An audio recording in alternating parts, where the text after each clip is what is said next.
Hi, it's Matt Solomon back with another Science to Sport book review, and today I'll be reviewing Game Changer by Fergus Connelly with Phil White.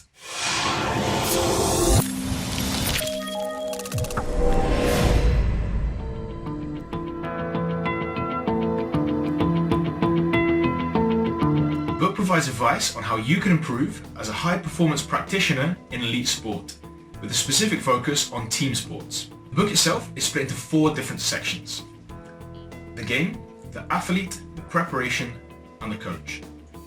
Within these sections are a range of thought-provoking chapters, which, due to the large audience range, I think come in at between basic and medium levels. This is kind of a semi-textbook, so the majority of the book is experience-based as opposed to scientifically based, although scientific principles run throughout. It means that you don't have the traditional kind of information reference system. The book is far more based on the learning experiences that Connelly has had throughout his career and using stories to back those up. So what are the key positives? Well, firstly, I think it's the holistic approach that Fergus Connelly takes to this book. So it's not just looking at the physical side of things, which we traditionally look at as sports scientists or strength and conditioning coaches, but it looks more at the tactical, the technical, and the psychological aspects, including the physical aspects. And I think the best example of this is in the periodization section, where within a week or a month cycle, we look far more at including all different aspects of performance instead of only at the physical side of things. I think that's a really positive aspect of the book. Now, the second key positive for me is the graphs within the book. Now, some of the graphs are really beautifully presented, and no more so than the periodization section, which I just mentioned. So as you can see here, there are some really excellently presented graphs, and that really helps bring to life the points which are made in the text. And my third positive is how the book uses stories to get across a point. Now, for me, these stories make the point stick, and that helps with retention. So I really like the way that not just a scientific fact is made or an experience-based fact is made, but this is done through storytelling as well. And I think that gives this book a real edge on its competitors. So let's look into improvements that could be made.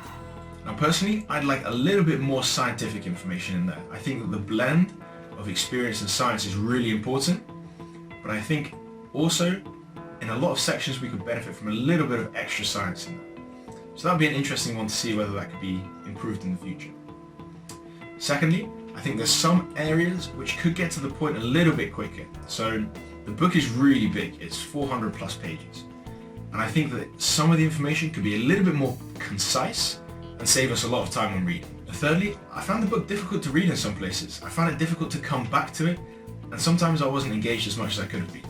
And I think that came because of the fact that in the chapters, there's a lot of different breaks in information. So there's lots of subheadings, which is a good thing in general, but I think it loses some of the flow and continuity in the book. That said, I really enjoyed Game Changer. I think it's the first book of its kind to look at performance in such a holistic way, by using not only scientific information, but experiential information too. Because of the excellent information contained in the book, and how it can be practically applied to my everyday practice, I'm going to give it a good Matt's rating of 4 out of 5. So if you're watching this, the chances are you're really heavily invested in your own personal development, which means staying on top of all the latest books, courses, and research in order to enhance your career. Now, we know that that can be really difficult. So luckily, Science to Sport has pulled all of that great information together. So all you need to do is hit subscribe to stay on top of the game. And before we finish, what would you like reviewed? Let us know in the comments below. I've been Matt Solomon for Science to Sport, and I'll see you next time.